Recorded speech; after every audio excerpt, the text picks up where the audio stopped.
Page में there is a playlist called 5 AM club, so उधर आपको ये सारे वीडियोस मिल जाएंगे। जो भी 5 AM क्लब वाले वीडियोस होंगे वो आपको मिल सकते हैं।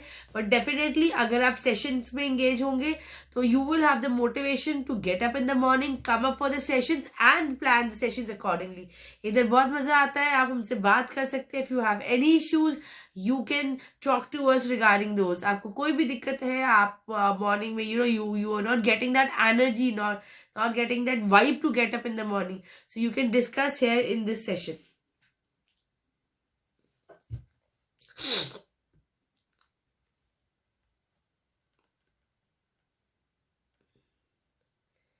So guys, let's begin the session with a quick recap of what we did yesterday. Now see, all of us know that getting up at 5 AM, 5 बजे सुबह उठना is the most difficult task. Is there any one of you who is comfortable only in English? आप लोगों में से कोई ऐसा है जो केवल इंग्लिश में ही comfortable है? अगर नहीं तो today's session, आज का session, we will try to keep it in Hindi. कोई ऐसा है? Is there anyone who's not comfortable with Hindi? I think आप लोगों में से सारे लोग हिंदी में बहुत कंफर्टेबल है, तो आज का सेशन आज हम हिंदी में ही कंटिन्यू कर सकते हैं। देखिए, सुबह इतनी ठंड में उठना एक सबसे डिफिकल्ट टास्क होता है, और वही एक सबसे बड़ा कारण है, ये वही एक चीज है जो हमारी सफलता या हमारी हार निश्चय कर लेती है। एक सुबह ही एक हमारी एक ऐसी चीज है जो हमारी सफलता या हार का निश्चय कर लेती है। Morning is a thing that decides for a success और a failure, but this journey doesn't start in the morning, it starts right at the night before. एक रात पहले ही ये डिसाइड हो जाता है कि आप सुबह उठ पाओगे कि नहीं उठ पाओगे। It's decided one night before whether you will be able to wake up in the morning or you won't be able to wake up in the morning. So how does it go? देखिए क्या होता है कि अगर सुबह उठने के लिए we need some big energy to wake up, we need a big reason to wake up. हमें कोई बहुत बड़ा कारण चाहिए होता है सुबह उठने के लिए, to drag us out of our bed. हमें अपने बेड से इतनी ठंड में हमें खींच के जगाने के लिए कोई कारण चाहिए होता है, तो वो कारण हमारे आंखों के सामने होना चाहिए. It should be right in front of our eyes. So as I told you, right in front of your bed, paste in big letters that I am the IAS officer, or I am the IFS officer, I am the IPS officer, whatever you aim to be. जो भी आप बनना चाहते हैं वो बड़े बड़े अक्षरों में अपने वॉल पे लगाइए, क्योंकि जब आप सुबह उसको देखोगे आपको पता होगा आप किस वजह से उठ रहे हो, किस कारण से उठ रहे हो. Why are you waking up that early in the morning? You should have a strong reason to wake up in the morning. Second, and a more important thing is, जब आप रात को सोने जाते हैं, आई told you keep a small diary with you. एक diary रखिए अपने साथ जिसमें आप लिखिए कि आपके कल के क्या क्या टास्क है, क्या क्या प्रायोरिटी ऑर्डर में आपने चीजें कंप्लीट करनी है. क्योंकि अगर आपकी मॉर्निंग्स प्लान नहीं होंगी, आपकी टू डू लिस्ट रेडी नहीं होगी डे की, तो आप कभी भी सुबह उस एनर्जी से नहीं उठ पाएंगे. आप लिखिए उसमें कि आज का टारगेट अचीव हुआ नहीं हुआ, और कल किस हद तक आपने टारगेट सेट किए अपने लिए, लिखिए. जब आप ये लिखेंगे so you would know what you are waking up to. आपको पता होगा आप किस चीज के लिए उठ रहे हो. And the most important thing is now coming up. The most important thing is, write a slip of paper every single night and keep it aside your bed. अपने बेड के साथ, पिलो के साथ में रखिए. उसमें लिखा होगा, I will not let this bed defeat me. मैं इस बेड को मुझे हराने नहीं दूंगा, या मैं इस बेड को मुझे हराने नहीं दूंगी. क्योंकि अगर आप ये लिखोगे तो आप अपने आप को, अगर कभी नहीं भी मन होगा तो वो स्लिप जब पढ़ोगे तो आप अपने आप को बेड से खींच के कैसे भी आप अपने आप को उठाओगे, क्योंकि आपको पता होगा कि ये बेड है जो आपके फेलियर का कारण बन सकता है. Now, with the night thing we're done. Now what's the next thing? You awake in the morning with the 2 strategies. आपकी आंखों के सामने आप क्या करना चाहते हो, आपने स्लिप पढ़ लिया, इसलिए आप somehow बेड से उठ गए हो. अभी क्या करना है? सीधे पढ़ाई करने बैठ जाना है? No. We don't have to sit for study directly, क्योंकि अगर हम सीधे पढ़ाई के लिए बैठ गए तो विल बी वेरी स्लीपी, हमें नींद आएगी और we might go back to sleep again. So we have to start a day with the energy. खुद को एनर्जी देखनी है. देखो खुद को जितना आप मोटिवेशन दे पाओगे ना, that is the best way. मतलब वो सबसे अच्छा तरीका होता है to stay motivated, to draw energy. तो what you have to do is, it's very simple, it's very plain. Go and stand right in front of the mirror. Mirror के सामने आप खड़े हो जाओ और आपने खुद को बोलना है, I am the future, I am the IAS officer of the country. मैं इस देश का IAS ऑफिसर हूँ and I play a very important role in the critical policy making of the country. मैं देश के पॉलिसी मेकिंग में एक महत्वपूर्ण रोल निभा रहा हूँ या रोल निभा रही हूँ. आपने ये शीशे के सामने खड़े होके बोलना. You have to stand, you have to say this standing right in front of the mirror. If you want, you can say it multiple times also, and say it as loud as you can. You know, if you have family who stays with you, if you have family who stays with you, कोई और room में खड़े हो जाइए, कोई और room में खड़े हो जाइए, लेकिन एक शीशे के सामने खड़े होके आपने जोर से बोलना है, I am the future, I am the IAS officer, I am the IFS officer, or I am the IPS officer of the country, and I play an important role in the policy making of the country. मैं देश के policy making में एक बहुत महत्वपूर्ण role निभा रहा हूँ या निभा रही हूँ. जब आप ये बात बोलोगे रोज सुबह खुद को, आप देखिएगा उस चीज से जो आपको एनर्जी मिलेगी, आपको लगेगा आप अभी से एक IAS, IPS या फिर IFS ऑफिसर की जिंदगी जीना स्टार्ट कर चुके हो. और जब आपको वो एनर्जी मिलेगी, आप कभी भी लूज आउट नहीं करोगे सुबह उठना. Now we are done with the mirror activity. Mirror activity हमने कर ली है, बट वी वॉन्ट टू काम अ माइंड, बिकॉज जब आपने पढ़ाई शुरू करनी होती है तो कुछ कंपोनेंट्स होते हैं जो बहुत जरूरी होती है, and one of them is calming our mind. अपने दिमाग को काम डाउन करना. How do we calm down a mind? जब आपने वो बड़ा बड़ा लिखा था, जो आपने बड़े बड़े अक्षरों में लिखा था, आई am the IAS officer, I am the IPS officer, I am the IFS officer, जो आपने बड़े बड़े अक्षरों में लिखा था, आप उसके सामने बैठिए. But I would request you all, मैं आपसे रिक्वेस्ट करूंगी, प्लीज बेड पे नहीं बैठिएगा, बिकॉज बेड जो है वो हमारे फेलियर का सबसे बड़ा कारण है, जैसे हमने उस स्लिप पे भी लिखा था. So sit on the floor और sit on a chair wherever you are comfortable. Sit in a comfortable position. एक कंफर्टेबल पोजीशन में बैठ जाइए और उस पे फोकस कीजिए, उसको देखते रहिए 2 मिनट तक. इंटरनलाइज करो ताकि आप एक IAS ऑफिसर, एक IPS ऑफिसर और IFS फोकस करिए, और आंखें बंद करके नहीं, आंखें खोल के, क्योंकि IAS बनने का जो सपना है वो आंखें बंद करके नहीं लिया जा सकता. IAS बनने का सपना आंखें खोल के ही लिया जा सकता है. तो आंखें खोल के फोकस कीजिए, आंखें बंद करके फोकस करने का कोई फायदा नहीं है. So you know, just 2 minutes और 5 मिनट्स जितनी देर आप फोकस कर सकते हो, और आपको नींद नहीं पड़े. सबसे जरूरी है कि आपको उतनी देर में नींद नहीं पड़नी चाहिए. You should not go back to sleep. You should not feel sleepy while doing this exercise, क्योंकि इस पूरी एक्सरसाइज में अगर आपको स्लीपी लगने लग जाता है तो एंटायर पर्पस गोज डिफीटेड. जो इस पूरी एक्सरसाइज का पर्पस है वो डिफीट हो जाता है. इसको आपने फोकस करना, और इस हद तक फोकस करना है कि ये चीज आपके अंदर इंटरनलाइज हो जाए. Now see, this was the second activity. हमने 2 एक्टिविटीज डिस्कस की. First is how to start, how to plan your day. आपने रात में क्या करना है कि आप सुबह मजबूरन बेड छोड़ दो, मन नहीं हो तो भी बेड छोड़ दो. सेकेंड, आप जब उठते हो तो आपने कैसे मिरर एक्टिविटीज करनी है. थर्ड इज आपने कैसे फोकस करना है. Now the next thing is your strategy building और your strategy journal, writing your strategy journal. The first thing you have to write every morning is your strategy journal.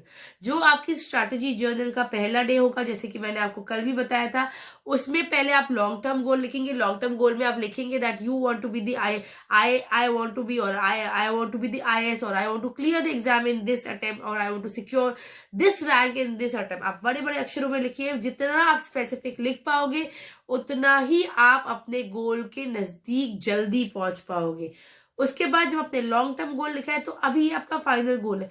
Final goal को आपने पहले देखना है, final goal तक समय कितना है. लेट्स से 6 महीने है, 1.5 साल है, 2 साल, जो भी टाइम पीरियड है लिखो कि इतने मंथ्स बच गए, और उसको फिर मंथली प्लानर बनाओ आपका कि मैंने पहले महीने में क्या करना है, दूसरे में क्या करना है। अगर आप पूरे एक बार में आप पूरा नहीं बना सकते, अगर आप पूरे बार में 2 साल का नहीं बना सकते हो, सो आई वुड रिक्वेस्ट कि कम से कम एक बार में 8 to 10 मंथ्स का प्लानर बनाओ, क्योंकि अगर आप 8 to 10 मंथ्स का प्लानर बनाओगे तभी आपके सामने आपका गोल जो है वो क्लियर रहेगा। Now this is about you talking about the first page. जब आप स्ट्रैटेजी जर्नल लिखना की शुरुआत कर रहे हो, तब आपने पहले लिखना है लॉन्ग टर्म गोल, फिर उसको मंथली गोल्स में डिवाइड करना है, और फर्दर उसको वीकली गोल्स में डिवाइड करना है। पर वीकली गोल्स आप कैसे लिखोगे? जब आपका शुरुआत करोगे तो उसमें आपके मंथ वाइज गोल होंगे और long term goals. Now it's your day 1 of writing strategy journal. Day 1 पे आप पहले लिखिए, ऊपर डेट डालिए, डेट जरूरी डालिएगा ताकि आपको पता रहेगा आप कौन से दिन पे हो। जब आप डे 1 पे लिखोगे तो पहले उस जो भी let's say we are starting on Monday, so let's say week 1 में हमारे ये टारगेट है एट डे वाइज टारगेट कि क्या डे वाइज टारगेट है। और हर रोज जब आप उस स्ट्रैटेजी जर्नल को आप ओपन करोगे तो आप लिखो कि आपका डे 1 और प्रीवियस डे का टारगेट अचीव हुआ है कि नहीं, और अगर नहीं हुआ है तो लिखो बड़े बड़े अक्षरों में फेल्ड। वो जो फेल्ड है ना, जो आप फेल्ड लिखोगे कि आपने पुराना सपोज 4 दिन में फेल किए हो आप अपने स्ट्रैटेजी को अचीव करने में, you fail to achieve the strategy और the whatever target you have taken up, आपको वो मजबूर करेगा, it will compel you to work harder today. वो आपको मजबूर करेगा कि आज आप और ज्यादा लगन और ज्यादा मेहनत से काम करो। तो अगर आप अचीव लिखते हैं उसको आप बड़ा लिखो नहीं लिखो, लेकिन जब आप फेल लिखते हो तो उसको जरूर और जरूर और जरूर आप बड़े बड़े अक्षरों में लिखिए, ताकि वो चीज आपको मजबूर करे और मेहनत करने के लिए। तो हमने वापस से हम क्विक रिकैप ले लेते हैं क्या क्या चीजें डिस्कस की। We discussed about the night, how to plan a beautiful day और a successful day next morning, screen mirror activity, then focus activity and writing a strategy journal. So this is about how to go about your activity. Now one more thing I would like to introduce tell you all, see whenever we wake up in the morning, बहुत बार हमें नींद आती है, सुस्ती आती है, मन नहीं करता है पढ़ाई करने का। So that is the best time, वो दिन का एक सबसे अच्छा टाइम होता है जब आप गो फॉर अ रन, आप जाके कोई एक्सरसाइज या घर से बाहर निकलिए, भले ही 5 मिनट का सही 10 मिनट का सही, एक क्विक वॉक लेके आइए। उससे जो आपकी एनर्जी लैकिंग है, अगर आपको बहुत नींद आ रही है, सुस्ती आ रही है, वो नींद तुरंत भाग जाएगी, क्योंकि आपको पता होगा that I have to wake up to a cause, और आपकी नींद भगाने आपका जो वॉक है वो आपकी नींद तुरंत भगा देगा। And walk at times also gives you clarity, आपको बहुत बार क्लैरिटी भी देता है कि क्या क्या आप कर रहे हो, किस लिए कर रहे हो, क्या आप सही डायरेक्शन में जा रहे हो। It gives you time to introspect. Now coming to a very important thing, जो कुछ लोग थे, ये वाला पार्ट तो मैं आपके साथ कल भी डिस्कस कर चुकी थी, पर कुछ लोग थे जो कल भी थे, so for them I have one more important thing as I told you for next 10 days, पूरे 10 दिन के लिए मैं सेशन के एंड में आपको एक ऐसी चीज बताया करूंगी जो आपकी तैयारी में या स्ट्रैटेजी जर्नल में सबसे इंपॉर्टेंट पार्ट प्ले करेगी। देखिए, हम सब जानते हैं कि answer writing is a very important thing, answer writing बहुत इंपॉर्टेंट होती है। और आप कोई भी टॉपर्स के आप इंटरव्यू सुन लीजिए, आप कोई भी टॉपर्स के की बारे में पढ़ लीजिए, they will keep telling you answer writing करो, आंसर राइटिंग करो, आंसर राइटिंग करो। But the biggest problem with any UPSC aspirant is, सबसे बड़ी प्रॉब्लम ये होती है कि यूपीएससी एस्पिरेंट की how to begin answer writing, कैसे शुरुआत की जाए और कितनी की जाए। तो पहले मैं आपको बताना चाहूंगी, आंसर राइटिंग आपको रोज करनी है। अगर आपका पढ़ाई का डे 1 भी है तो भी आपको आंसर राइटिंग करनी है। जितना पढ़ा है उसकी आंसर राइटिंग करो। फाइंड क्वेश्चंस दैट परटेन्स, जो आपने आज कंपोनेंट कंप्लीट किया है उससे रिलेट करता है, and do as much answer writing as you can. Write the worst answer है, आप बहुत गंदा आंसर भी लिखते हो, that is also okay, but आपका हाथ खुलता है आंसर राइटिंग में। So do as much answer writing as much you can. Now second thing is how to go about it, कैसे करना। बेकार आंसर लिख लिया, गंदा आंसर लिख लिया, अब करना कैसे इस आंसर राइटिंग को। So see now for this particular thing you need to have two things, either आपके पास कोई मेंटोर है, जैसे हम नोरेकल में we provide you this service कि अगर आप डेली आंसर राइटिंग भी करते हो, so we help you evaluate, we give you evaluation for the right answer. But if you do not have any mentor, अगर आपके पास कोई मेंटर नहीं है, तो आप चेक कीजिए जो भी आंसर्स आप क्वेश्चंस आप इंटरनेट पे ढूंढते हैं, उसके रिलेटेड आंसर्स भी डेफिनेटली अवेलेबल होते हैं. तो इवेल्युएट करो कि कितना ठीक लिखा है, कितना गलत लिखेगा. पहला दिन हो सकता है आपके आंसर्स डिजास्टर्स हो, but still continue with answer writing every day, क्योंकि अगर आप रोज आंसर राइटिंग करते रहोगे, अगर आपके अटेम्प्ट में 1 साल है और अगर आप 365 days rose every single day, अगर आप 300 दिन भी आंसर राइटिंग करते हो, trust me on this, nobody on this planet can stop you from cracking the exam. Answer writing is that important. आप पढ़ाई करो नहीं करो, लेकिन आंसर राइटिंग करो.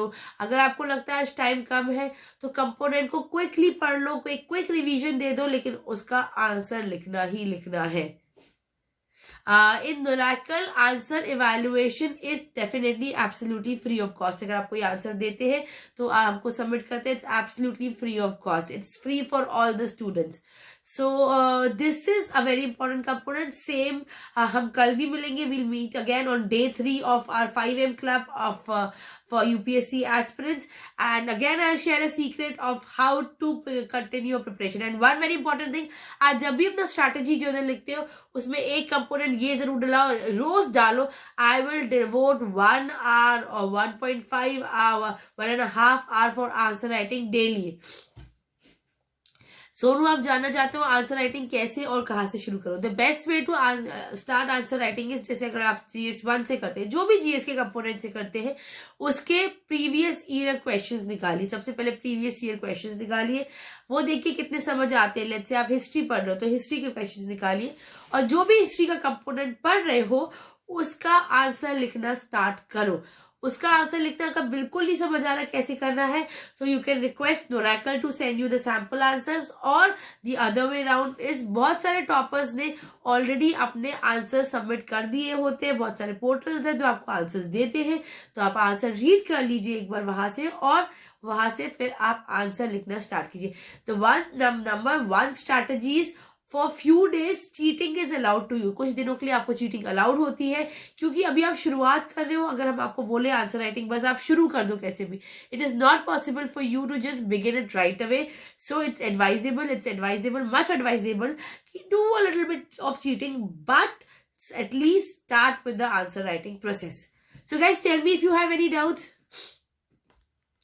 You can't upload your answers on a Norecal website. You have to share your answer on the number that I'm going to share with you. I'll share the number with you. On those numbers, you have to share your answers. I've shared the numbers on which you can contact us for answer writing.